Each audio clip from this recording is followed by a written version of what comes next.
नमस्कार. सुदगील संवाद आंबट गोड या चॅनलमध्ये आपणा सर्वांचे हार्दिक हार्दिक स्वागत. या चॅनलची निर्मितीच मुळात कल्याण डोंबिवली परिसरातील नामवंत व्यक्तींचा प्रवास आणि त्यांची वाटचाल आपणापर्यंत पोचवणे हा आहे. चला तर मग आजच्या या गप्पांना आपण सुरुवात करूया. एक कसाऱ्याला अपघात झाला होता बर. आणि कसाऱ्याला मालगाडीचे डबे घसरले आणि त्यात गहू होता. अच्छा. तो गहू गावामध्ये विकायला यायचा कसाऱ्याच्या याच्यात. तर लोकांना हा गहू कुठून येतो, काय येतो ह्याच्याबद्दल तर एक उत्सुकता होती. म्हणून कल्याणला आला.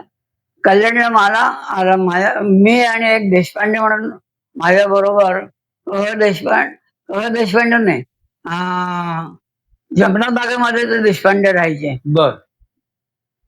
तर त्यांचा मुलगा, आम्ही दोघं मिळून आम्ही कसाराला गेलो. स्टेशन मास्टरला विचारलं की इथे काही कुठे मालगाडीचे डबे वगैरे घसरले आहेत का. तर त्याला संशय आला, कारण तो अपघात घडवून आणलेला होता. अच्छा.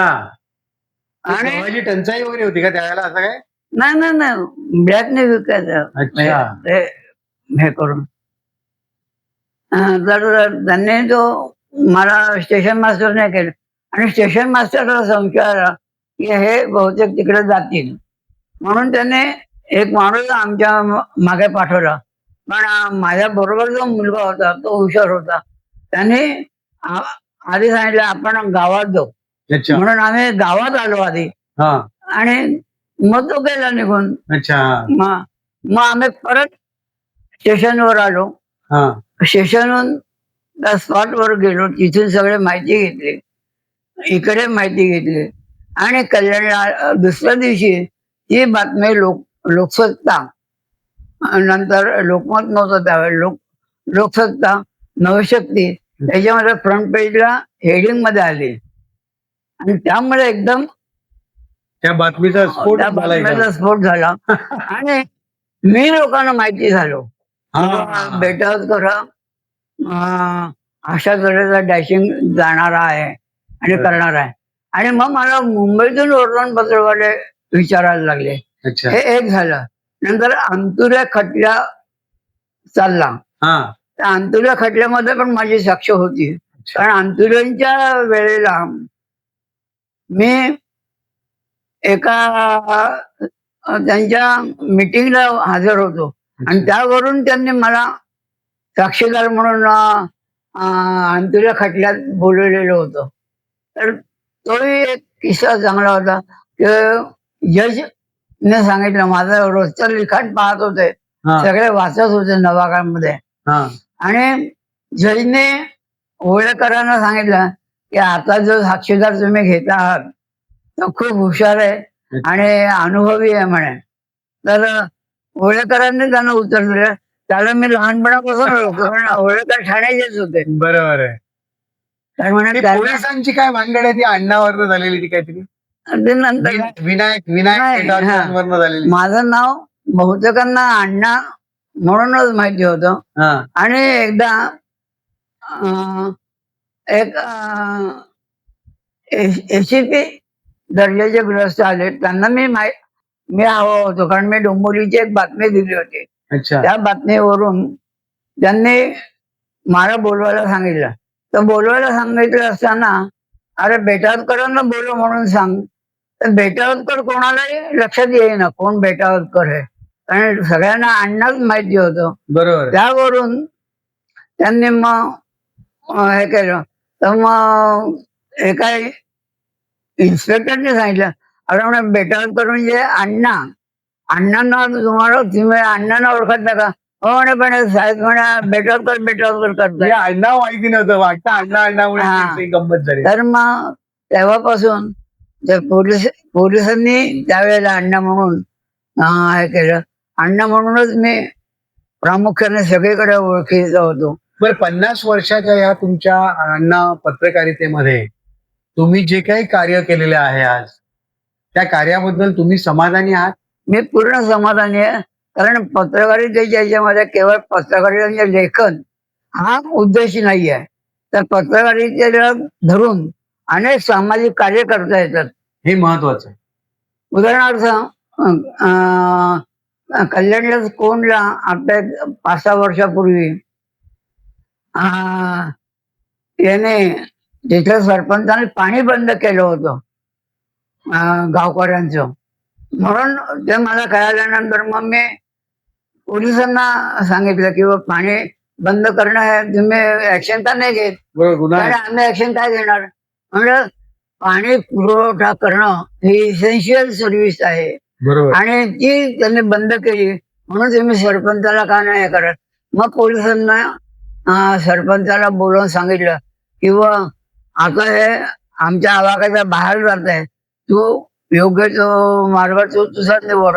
आणि त्यांनी त्यावेळेला एकंदर हे केलं आणि स्टेशन जे रस्ता बंद केला होता लोकांनी, तर रस्त्यानंतर मग चालू झाला. बरं, मला सांगा तुमच्या वेळेला सर तुम्ही म्हणजे बातम्या वगैरे जे काही तयार करायच्या त्या हस्तलिखित असायच्या माझ्या माहितीप्रमाणे, नंतर फार फार तर टाईपरायटरवर असायच्या.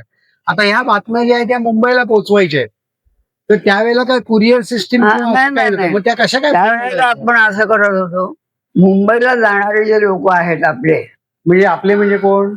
आपले लोक म्हणजे मुंबईला सर्व्हिस करणारे आणि कल्याणला राहणारे. अच्छा, अशी लोक. हा तर अशा लोकांशी संबंध ठेवून हा त्या लोकांना आपण पाकिटात बातम्या घालून अच्छा. त्यांना द्यायचा आणि त्यांना रिक्वेस्ट करायचं व ही बातमी नाव अच्छा, शकते, त्यांचा पत्रकारितेचा काही संबंध नाही, ज्याचा काही संबंध नाही. फक्त तुमचं एक पाकिट ते घेणार आणि ते पाकिट तिकडे जाऊन देणार.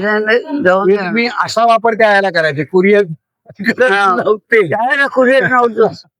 हे बघा, त्याला फॅक्स नव्हते, कुरिअर नव्हते, व्हॉट्सअप नव्हते, ईमेल नव्हते. पण मला सांगा की तुम्ही आता बऱ्यापैकी मला असं कळलंय की तुम्ही आता संगणकाचा आधार घेऊन हो. सुद्धा बातम्या तयार आता करताय. याच्यामध्ये खूप सुधारणा झाल्या आहेत. आता आपण कॉम्प्युटरच्या साह्याने पण मग तुम्ही शिकला का आता? कॉम्प्युटरचे घरामध्ये मी स्वतः विकत घेतला बर, आणि प्रॅक्टिस करत करत म्हणजे स्वतःला तुम्ही अपग्रेड केलं, हो काळाप्रमाणे तुम्ही तुमच्यामध्ये स्वतःमध्ये बदल घडून तुम्ही करून जा. म्हणजे त्यामुळेच तुम्ही, मला असं वाटतं की अजूनही टिकून आहात. सगळ्यात महत्वाचं म्हणजे, बरोबर की नाही, की तुम्ही काळाप्रमाणे स्वतःमध्ये बदल केला आणि अजूनही लोकांना अण्णांचं लिखाण, अण्णांच्या बातम्या हलणाऱ्याच्या वाटतात. नाही. त्या बातम्यांमध्ये सत्यता दडलेली आता आहे. सुद्धा बातम्या लेखनावरून हे कोणाची बातमी आहे हे लोक ओळखू शकतात. बरोबर आहे. बरं, सध्याची जी पत्रकारिता आहे अण्णा, आपण आता शेवटच्या टप्प्यामध्ये जातोय, सध्याची जी पत्रकारिता आहे त्याच्याबद्दल तुमचं काय मत आहे?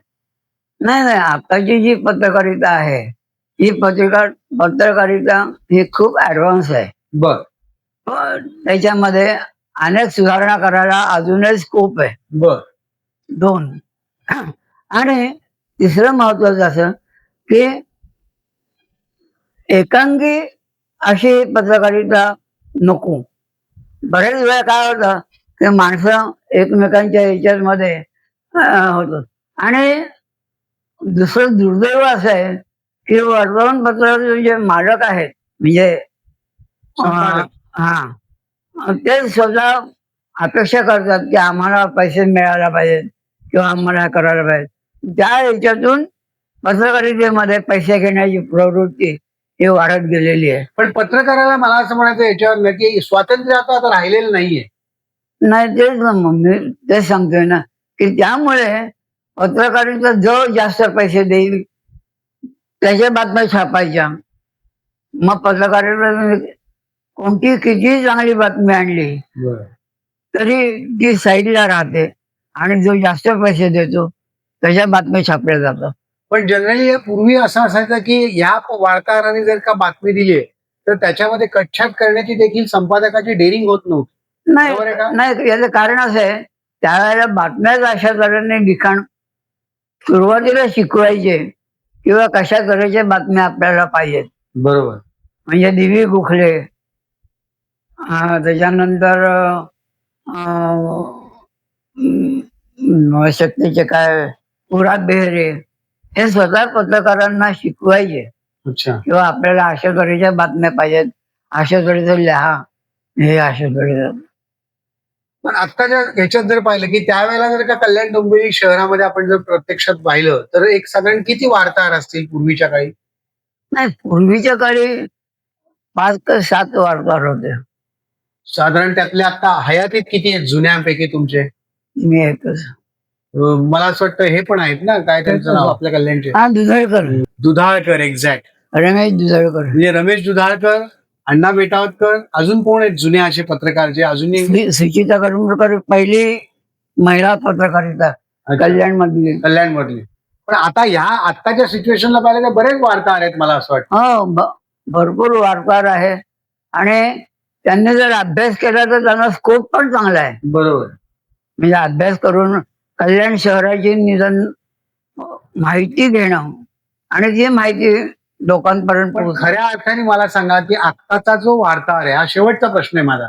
आत्ताचा जो वार्ताहर आहे, आपण म्हणतो की लोकशाहीचा आधारस्तंभ चौथा आणि जो तिन्ही स्तंभांवर कंट्रोल ठेवणार आहे, त्याच्या लक्षाने आणि त्याच्या टिप्पणीच्या हिशोबाने सगळी लोकशाही चालत असते. एक अंकुश ठेवण्याचं काम आहे. आता मात्र आता तसं नाही. आता अंकुश हे वर्तमानपत्रामधला जो मालक असेल वर्तमानपत्राचा, तो ठेवतो आणि वार्ताहराला सूचना देतो, हे असं लिही, याची ही आपल्याला जाहिरात मिळते, त्यामुळे या जाहिराती करता अशा तऱ्हेने म्हणजे थोडक्यात सांगायचं तर चौथा जो आधारस्तंभ आहे तो तोच आता कमकुवत होत चाललाय असं म्हणायचं का? कमकुवत होतोय. हे खरं आहे म्हणजे आत्ताच्या. कमकुवत होतोय, पण त्याला सांभाळायचं काम हे आताच्या तरुण पिढीने करायला पाहिजे आणि त्या तरुण पिढीला शिकवण्याकरता आता युनिव्हर्सिटी वगैरे झालेल्या आहेत, त्याचा फायदा त्यांनी घेतला पाहिजे. बरोबर आहे. म्हणजे लक्षात आलं असेल मला असं वाटतं आपल्या सगळ्यांच्या की अण्णांनी एक खूप चांगली गोष्ट सांगितली की हा जो लोकशाहीचा चौथा आधारस्तंभ जो आहे, या चौथ्या आधारस्तंभाच आता सध्या कमकुवत होत चाललेला आहे आणि या आधारस्तंभाचं व्यवस्थित कॉन्क्रिटीकरण, एक व्यवस्थित मजबूतीकरण होणं आवश्यक आहे. अण्णांचं म्हणणं आहे की त्यांना अनेक सुविधा मिळालेल्या आहेत. आज जनरल सारख्या कोर्सेस युनिव्हर्सिटीच्या मार्फत राबवले जातात. त्याचा चांगल्या पद्धतीने अभ्यास करून हा जर का आधारस्तंभ जर का चांगल्या पद्धतीने जर का कॉन्क्रीट सोल्युशन जर का व्यवस्थित सेटल झाला तर लोकशाहीवर चांगल्या पद्धतीने अंकुश राहू शकतो आणि त्याचप्रमाणे आपल्या कल्याण डोंबिवली शहरात सुद्धा चांगली चांगली प्रगती होऊ शकते. हेच अण्णांचं म्हणणं आहे मला असं वाटतं. मी जाता जाता एवढंच सांगेल की सर्व आमच्या सुखगील संवाद आंबेडकरचे जे रसिक प्रेक्षक आहे त्यांनी ह्या चॅनलला आमच्या शेअर करावं, सबस्क्राईब करावं, फॉलो करावं आणि लाईक करायला विसरू नका. आम्ही आपल्याकडे असेच नवनवीन विषय घेऊन आपल्या समोर येणार आहोत आणि आज अण्णांनी आम्हाला वेळ दिला. 84व्या वर्षी सुद्धा अण्णा आमच्याशी छानच्या गप्पा मारतायत. अण्णांची काही मनातल्या ज्या काही गोष्टी होत्या त्यांनी आपल्या समोर सगळ्या ओपन केल्या, त्याबद्दल मी सुखगील संवाद आंबेडकर या चॅनलच्या वतीने श्री लद्वा अण्णांचे आभार मानतो. अण्णा खूप चांगल्या पद्धतीने आमच्याशी दिलखुलास गप्पा मारल्या आपण आणि खरोखर परमेश्वराचरणी मी एवढंच सांगेन की आपलं आयुष्य जे ते 1000 वर्षाचं राहो आणि तुम्ही आमच्या नवोदित जे काही वार्ताहर आहेत या सगळ्यांना चांगल्या पद्धतीने मार्गदर्शन करत राहावं आणि हा जो चौथा स्तंभ आहे हा तुमच्या समोरच बळकट व्हावा, मजबूत व्हावा, जेणेकरून लोकशाहीला तो चांगल्या पद्धतीने अंकुश ठेवू शकेल. धन्यवाद अण्णा. धन्यवाद.